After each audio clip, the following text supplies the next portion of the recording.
ఉద్యమంలో ఉంటే ఎటువంటి శ్రమలైనను మనము ఎదుర్కోగలం. ఏమంటారు వాక్యం మొదటి పత్రిక యోహాను పత్రిక, నాలో ఉన్నవాడు ఈ లోకంలో ఉన్నవాడి కంటే గొప్పవాడు. మీలో ఉన్నవాడి కొరకు మీకు తెలిసి ఉండాలి. Who is living in you, who is that person.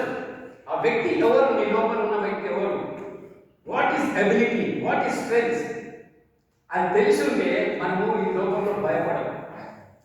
ఈ లోకంలో ఎదుర్కొన్నటువంటి ఆ క్రైసిస్ కానీ ఎటువంటి శ్రమలని మనము భయపడము.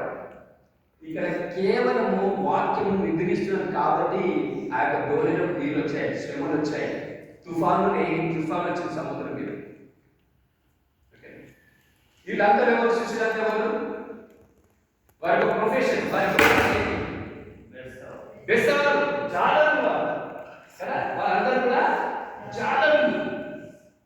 వారికి నడి సముద్రం వెళ్ళి ఏ స్థలంలో ఏ సమయంలో ఎటువంటి చేపలు పట్టాలో ఆ సామర్థ్యం. కానీ ఈ తుఫాను వచ్చినప్పుడు వారి లోపల భయం వచ్చింది. వారి లోపల భయము, ఆందోళన, ఆ శ్రమను చూడగా ఆందోళన కలిగింది.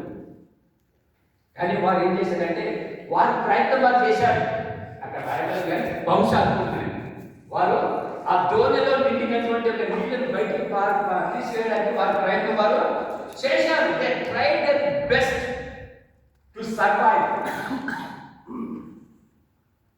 వారు సర్వైవ్ అవ్వడానికి వారు చాలా ప్రయత్నం చేశారు. మన లోపల కూడా మనం కూడా చాలాసార్లు ఈ యొక్క క్రైసిస్ వచ్చినప్పుడు, శ్రమలు వచ్చినప్పుడు మన యొక్క ఇంటలెక్చువల్, మన యొక్క శక్తి, మన యొక్క బలము, మన యొక్క జ్ఞానము, మన యొక్క అనుభవం అంతా మనం ఉపయోగిస్తాము. We try to overcome with our own strengths. We try to overcome with our own experiences. But still, we can't overcome. Because అది ఆత్మలోకంలో, ఒక ఆత్మలోకంలో వస్తున్నది కాబట్టి ఈ శరీరంతో ఆత్మను మనం జయించలేము. We can't defeat, we can't overcome a spiritual war with your physical body. With your physical body, you can't overcome, you can't wage battle with the spiritual.